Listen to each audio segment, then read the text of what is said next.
So guys welcome to our YouTube channel. और आज हम कवर करने वाले हैं वेडनेसडे सीजन का एपिसोड 3। और लास्ट एपिसोड में हमने देखा कि कुछ वेडनेसडे को कुछ लोगों ने पकड़ लिया है और आज के एपिसोड के स्टार्टिंग में यहीं से होने वाली है। तो एपिसोड की स्टार्टिंग में हमें दिखाया जाता है कि वेडनेसडे को कुछ लोगों ने पकड़ लिया है, उसे डराने की कोशिश कर रहे हैं, बट वेडनेसडे सबको पहचान जाती है और बोलती है आप अपना मास्क उतार लो, मैं तुम्हें जानती हूँ। और हमें दिखाया जाता है वो सारे उसके क्लासमेट्स हैं, उससे पूछते हैं कि तुम यहाँ कैसे आई। वेडनेसडे उसे बताती है कि रोवन ने जो उसे बुक दी है उससे क्लूज सॉल्व करके वो आई है। फिर सब बोलते हैं कि ये हमारा कहीं राज बाहर बता ना दे, इसलिए वो बोलते हैं कि तुम हमारा ग्रुप ज्वाइन कर लो। वेडनेसडे उन सबको रिजेक्ट करती है, उसने अपना हाथ पहले ही खोल रखे होते हैं और फिर अपने हाथ खोल के वहाँ पे सबको रिजेक्ट करके बोलती है मुझे किसी का ग्रुप कोई भी ऐसा ग्रुप ज्वाइन नहीं करना है, और फिर वहाँ से हाथ खोल के चली जाती है। सीन शिफ्ट होता है हमारा रात की तरफ, जहाँ पे हमें दिखाया जाता है कि जो वेडनेसडे वहाँ से बुक लाई होती है उसके पेज को, और जब वो जो पेज फाड़ा गया जिसने रोवन ने फाड़ा था, जब उसको मिलाती है तो वो उसे और उलझन में डाल देगी। उसमें वो देखती है उसके साथ कोई और भी आदमी है। और उसके बाद हमें बताया जाता है कि स्कूल में आउटरीच डे होने वाला है, जहाँ पे सारे स्कूल के बच्चों को आउटकास्ट को नॉर्मीज से मिलवाया जाता है और वो सारे जाके टाउन्स में काम करते हैं। और ताकि ये इसलिए करवाया जाता है ताकि नॉर्मीज और आउटकास्ट के बीच में जो बॉन्डिंग है वो बनी रहे। फिर हमें बताया जाता है कि प्रिंसिपल जो वीम्स है वो उसने अपने आप से ही बिना वेडनेसडे से पूछे उसका एक परफॉर्मेंस कंडक्ट करा दिया है वहाँ पे, जहाँ पे सेरेमनी होने वाली है एक स्मारक की। फिर हमारा सीन शिफ्ट होता है हमारा टाउन की तरफ, जहाँ पे सारे बच्चों को नेक्स्ट डे ले जाया गया होता है सेरेमनी के लिए, जहाँ पे वेडनेसडे जेवियर से मिलती है और फिर वो जेवियर से पूछती है कि क्या तुम्हें अभी भी लगता है कि जो रोवन है वो जिंदा है। वो बोलता है हाँ। तो बोलती है कि अगर तुम्हें ऐसा लगता है तो क्या तुमने उसे मैसेज किया। तो बोलता है हाँ, लेकिन उसका कोई रिप्लाई नहीं आया। वो फिर उसे वो अपनी बुक दिखाती है जो उसे रोवन से मिली है, मतलब रोवन ने नहीं, उसने खुद जाके ली है। फिर वो बोलता है कि हाँ वो एक बुक तो रखता था जिसे मैंने बहुत बार खोलने की कोशिश की, तो एक बार वो बहुत गुस्सा हो गया, तो बोलती उसने ये सब वेडनेसडे ये सारे चीजें पहले ही देख रखी थी अपने विजन्स में। और उसके बाद फिर वो बताती है कि और उसने तुम्हें उठा के दीवार पे फेंक दिया। बोलते तुम्हें कैसे पता ये। और उसके बाद फिर जो फोटो दिखाती है बोलते तुम इस महान हस्ती के साथ क्या करती हो, ये तो जोसेफ क्रैकस्टोन है जो कि पिलग्रिम वर्ल्ड के लीडर थे। उसके बाद हमारा सीन शिफ्ट होता है हमारा मेयर की तरफ, जहाँ में मेयर और शेरिफ मिल के बात कर रहे होते हैं। वो बोलते हैं शेरिफ को कि जो जंगल में जो मौतें हो रही हैं उन्हें भालू का नाम देके रफा दफा करो और हमें और भी कोई मुसीबत मोल लेनी है। और फिर वहाँ पे शेरिफ बोलते हैं मेयर से कि मुझे पता है कि इन सब में आउटकास्ट का भी हाथ है।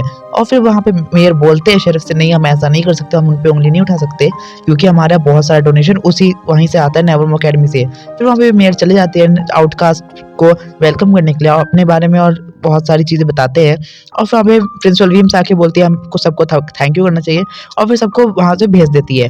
वहाँ पे वेडनेसडे आती है इनिट्स के पास और उससे अपनी टिकट एक्सचेंज करने को बोलती है, क्योंकि जो इनिट थी उसके पास पिलग्रिम वर्ल्ड का टिकट था और वेडनेसडे को भी वहीं जाना था। उसके बाद जैसे तैसे करके वेडनेसडे इनिट को मना लेती है टिकट एक्सचेंज करने के लिए और फिर पिलग्रिम वर्ल्ड चले जाती है। और पिलग्रिम वर्ल्ड जाने के बाद वेडनेसडे को जैसे जेवियर ने कुछ चीजें बताई दी थी पिलग्रिम वर्ल्ड के बारे में, जैसे वहाँ के लीडर जो थे वो जोसेफ क्रैकस्टोन थे।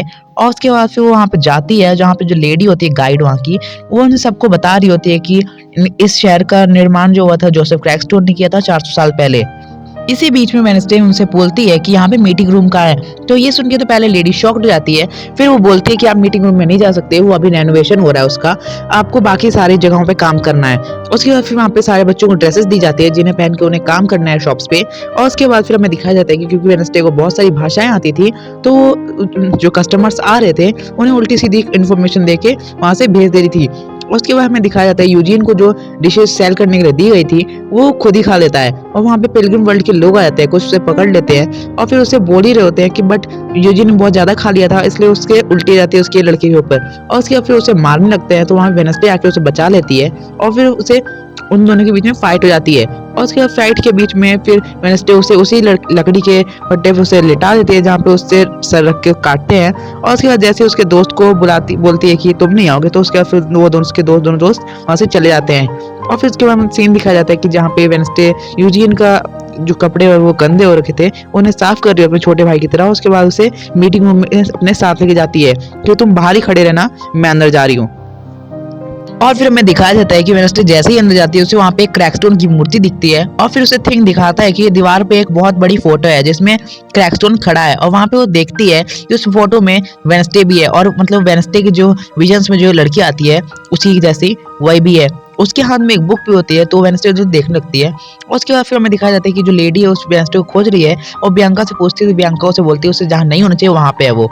और फिर वहाँ पे दिखाया जाता है कि वेंसडे को बुक मिल गई है जो उस लड़की ने हाथ में पकड़ रखी होती है। जैसे उसे वो खोलती है, वो देखती है तो एक सैंपल है, और यहाँ पे उसी टाइम पे लेडी आ जाती है और वो यूजीन को पकड़ के अंदर ले आती है और फिर वेंसडे से पूछती है तुम्हें यहाँ नहीं आना चाहिए था, तुम यहाँ क्यों आई हो। वेंसडे उससे पूछती है कि यहाँ असली मीटिंग रूम कहाँ है, तो फिर वो बोलती है मुझे भी नहीं पता, मैं यहाँ पे 1 महीने पहले अपॉइंट हुई हूँ। और फिर वहाँ से उसे वेंसडे को लेके चली जाती है।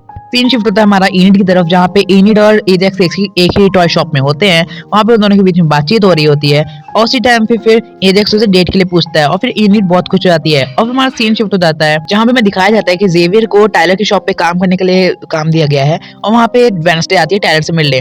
वहाँ पे वेडनेसडे पूछता है कि यहाँ तुम क्या कर रही हो, तो बोलती है मैं टायलर से मिलने आई हूँ। और वहाँ पे टायलर आता है, फिर जैसे ही उसे देखता है जेवियर तो वो चला जाता है। और फिर टायलर से वो पूछती है कि क्या तुम जानते हो कि पुराना मीटिंग हाउस कहाँ था, तो बोलता है हाँ मैं बता सकता हूँ, ये तो जंगल के बीच में था, बट यहाँ तो ये पूरा खंडर हो गया है, यहाँ पे जाने का कोई फायदा नहीं है, तुम्हें कुछ मिलेगा नहीं।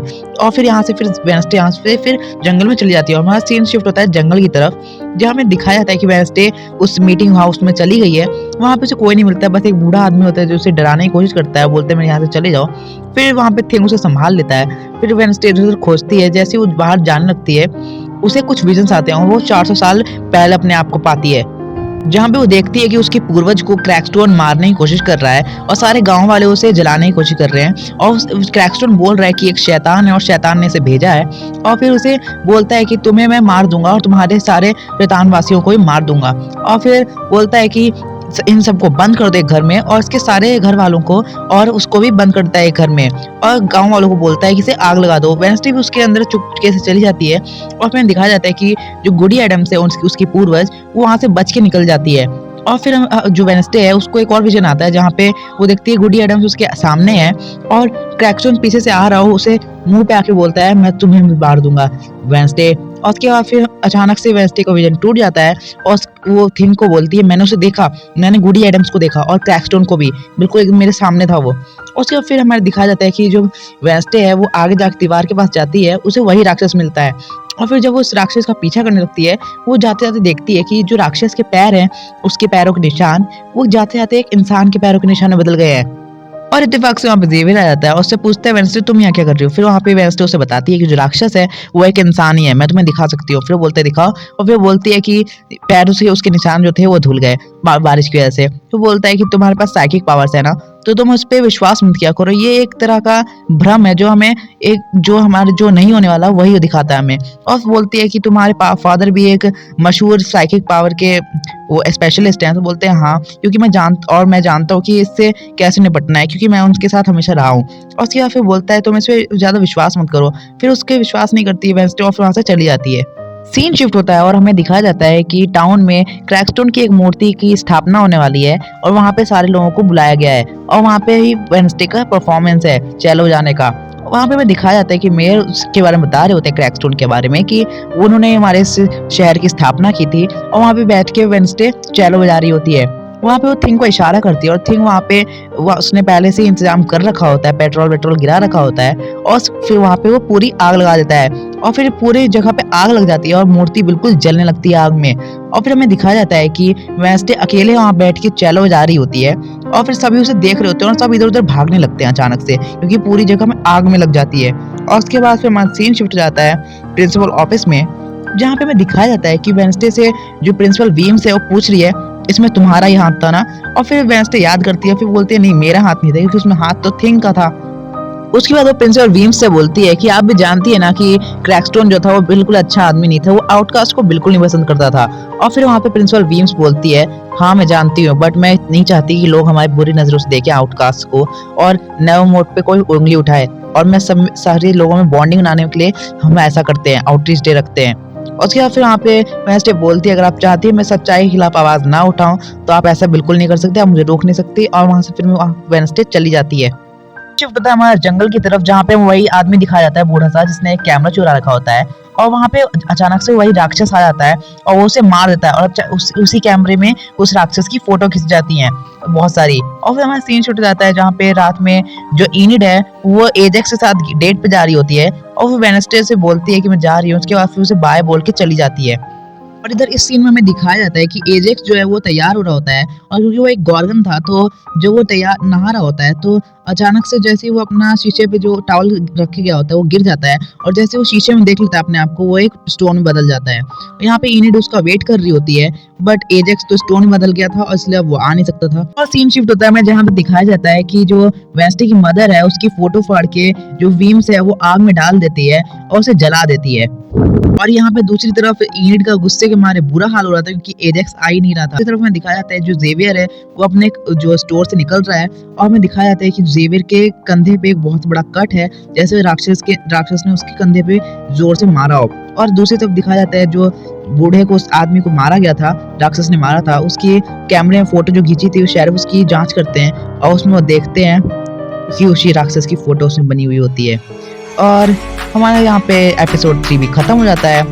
तो मिलते हैं नेक्स्ट एपिसोड में, तब तक के लिए आप वीडियो को लाइक कर दें, चैनल सब्सक्राइब करना ना भूलें, और एपिसोड 4 के लिए कमेंट सेक्शन में आप कमेंट कर सकते हैं। तब तक के लिए बाय बाय।